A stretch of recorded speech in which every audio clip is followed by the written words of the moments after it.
Per tant, un pis de 100 metres quadrats costa 920 euros mensuals, el 85,1 del salari mínim interprofessional. I només estem parlant d'un preu mitjà i en temporada baixa.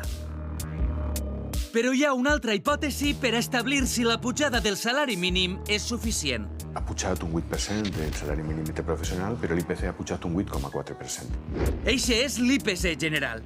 Però què passa si ens quedem només amb el preu dels aliments? La alimentación ha subido prácticamente el 16%. Nuestros salarios han subido, salario mínimo interprofesional, un 8%. És a dir, la pujada del salari mínim és just la meitat d'eixe 16%. Si incorporem la bretxa salarial que ja vam estudiar en el Zoom del Dia de les Dones, les dades resulten escandaloses.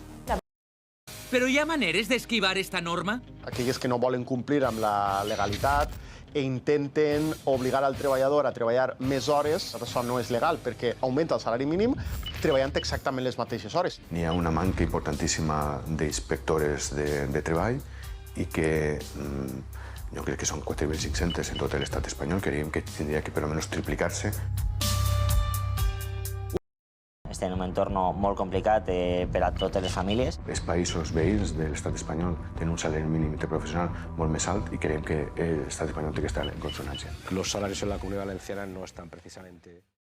No solament pujar el salari mínim interprofessional, sinó que els salaris de la classe treballadora, de les més de 20.800.000 persones que estem treballant, tingueren una pujada que estigui d'acord, sobretot, amb l'IPC.